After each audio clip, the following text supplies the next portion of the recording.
Assalamualaikum warahmatullahi wabarakatuh.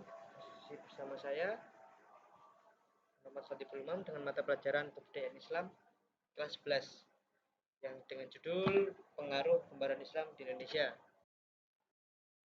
Pengaruh gerakan pembaruan Islam di Indonesia mulai bergeliat di awal abad 20. Pengaruh gerakan Islam yang sudah berlangsung di Timur Tengah secara perlahan memberikan pengaruhnya di Indonesia.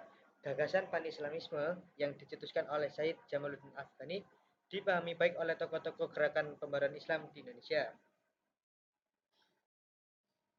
Gerakan pembaruan Islam di Indonesia, menurut Nurholis Majid, moderasi adalah pengertian yang identik dengan rasionalisme, dan hal ini berarti berproses perombakan pola berpikir dan tata kerja lama yang tidak akliyah atau rasional, dan menggantikannya dengan pola berpikir dan tata kerja baru yang akliyah. Di awal abad ke-20, pemikiran pembaruan Islam sudah mewarnai arus pemikiran gerakan Islam di Indonesia. Pembaruan Islam di Indonesia dipelopori oleh tokoh-tokoh organisasi keagamaan dan sosial, di antaranya Ki Ahmad Dahlan, Ki Hasyim Asy'ari, Haji Ahmad Soekarti, dan lain-lainnya. Jalur masuknya ide pembaruan dari luar negeri ke Indonesia, atau bisa tepatnya dari Timur Tengah ya.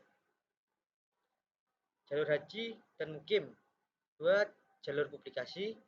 Yang ketiga, peran mahasiswa. Oke, untuk jalur haji dan mukim, yakni tradisi tokoh-tokoh umat Islam di Indonesia yang menunaikan haji ketika bermukim sementara waktu guna menimba ilmu keagamaan dan pengetahuan lainnya.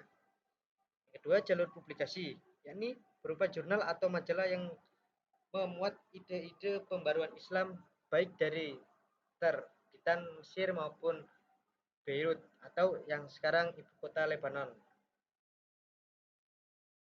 Ketiga, peran mahasiswa, yaitu mahasiswa yang sempat menimba ilmu di Timur Tengah. Organisasi-organisasi Islam di Indonesia itu ada 8.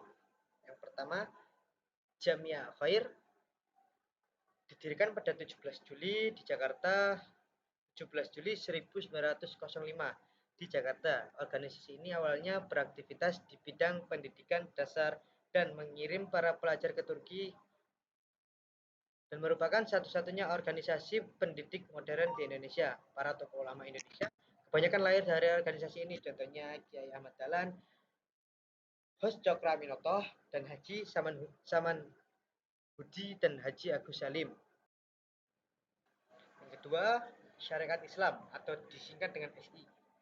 Syarikat Islam Indonesia adalah organisasi masa tertua yang berdiri sejak era kolonialisme. Didirikan oleh Haji Samanhudi pada tanggal 16 Oktober 1905. Organisasi ini berfungsi sebagai wadah perkumpulan dan pergerakan bagi para pedagang muslim pribumi guna melindungi monopoli pedagang Tionghoa masa itu.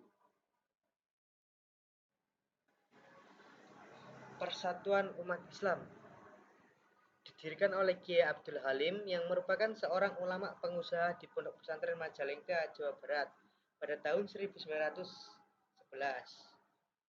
PUI atau Persatuan Umat Islam gabungan dari dua organisasi Islam yang ada di Jawa Barat, yaitu Persyarikatan Umat Islam dan organisasi Al-Ittihad Al-Islamiyah pimpinan Kiai Ahmad Sanusi di Sukabumi.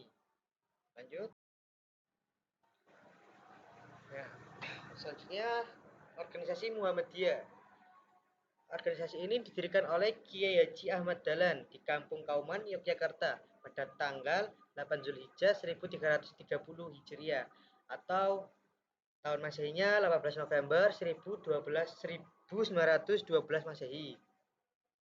Memiliki cita-cita membebaskan umat Islam yang dari keterbelakangan dan membangun kehidupan yang berkemajuan melalui tajdid atau pembaruan yang meliputi aspek-aspek tauhid, ibadah, muamalah, dan pemahaman terhadap ajaran Islam dan kehidupan umat Islam. Selanjutnya, Al-Irsyad Al-Islamiyah.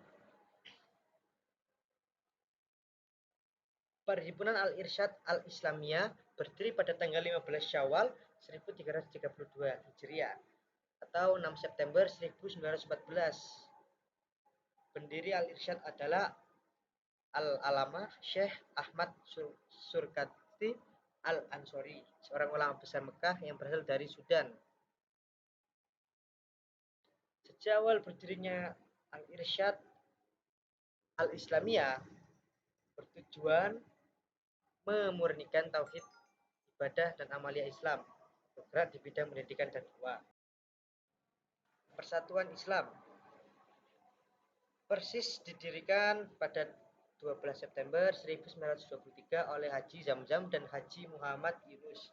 Persis didirikan dengan tujuan untuk memberikan pemahaman Islam yang sesuai dengan aslinya yang dibawa oleh Rasulullah SAW dan memberikan pandangan berbeda dari pemahaman Islam tradisional yang dianggap sudah tidak orisinil karena bercampur dengan budaya lokal. Selanjutnya, Nahdlatul Ulama. Nahdlatul Ulama merupakan organisasi terbesar di Indonesia dan dunia. Organisasi ini berdiri pada 16 Rajab 1344 Hijriah atau 31 Januari, ini salah penulisannya, 31 Januari 1926 dan bergerak di bidang keagamaan, pendidikan, sosial, dan ekonomi. Nahdlatul Ulama mengeluarkan fatwa jihad yang dikumandangkan Syekh Kiai Hasyim Asy'ari dan lebih dikenal dengan resolusi jihad pada tanggal 22 Oktober 1945 yang sekarang bisa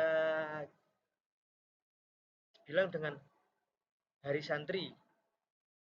Lebih tepatnya Hari Santri yang diperingati tanggal 22 Oktober 1945. Pada tahun saat itu menganggap majelis ini sudah tidak relevan dengan kebijakan penjajahan. Untuk merealisasikannya maka digantikan dengan Majelis Syuro Muslimin Indonesia atau Masyumi. Sekian persen saya. Wassalamualaikum warahmatullahi wabarakatuh.